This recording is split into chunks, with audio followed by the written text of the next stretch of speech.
But if you were a person, you were seemingly always struggling to fight the automobile. And so we decided to redesign all of our inner city streets to be more pedestrian friendly, more highly landscaped, to try and create a pedestrian friendly environment. And we created bike lanes and new streetscape projects. And sure enough, we created bike lanes and more bike paths, and cyclists started showing up. And the community started to get more healthy. This past spring, I was in New York doing some media at Men's Fitness magazine.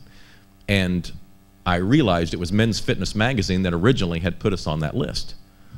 And here we were, 5 years later with this kind of new environment tried and built in, and this awareness campaign, and trying to get people to lose weight and address their obesity issues.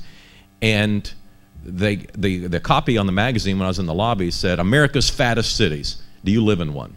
And so I picked it up because I knew that I did.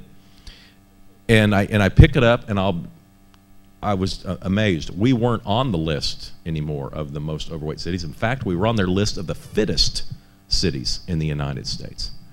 An amazing turnaround for a city that just had obesity issues that no one would be proud to face. We had, along the way, learned much about rebuilding our city. The economy, from where it was in 1993, has done incredible things. We now have the lowest unemployment in the United States for cities of 1 million or more. It's 4.5%. We're still on the list as far as economic vitality.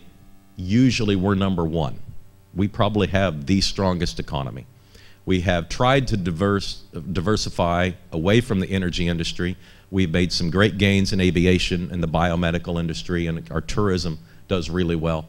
It's hard to out-diversify the energy industry. They just keep growing. And so we're probably still a little over-reliant on the energy industry, but we're trying to spread it out as much as we can. The population growth in the city is double its traditional average. We have 2,000 people a month moving into the metro area, and still our unemployment rate is the lowest in the country. These people are finding jobs. And it all goes back to really, I think, a couple of big factors. We realized that quality of life was really the secret to economic development.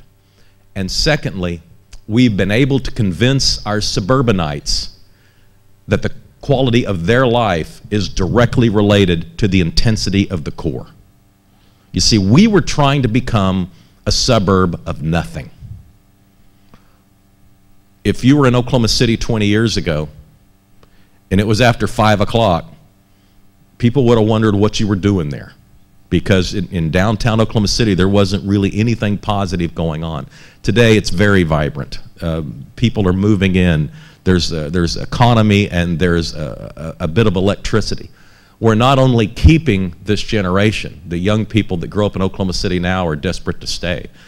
We're attracting these highly educated 20-somethings from places outside of the city. So, from Oklahoma City's viewpoint, this idea about quality of life is something that I'm committed to and trying to share. Oklahoma City's experiences have been in many ways tragic, in many ways very difficult to watch, and especially from a person who grew up there, painful to see a community go through so much.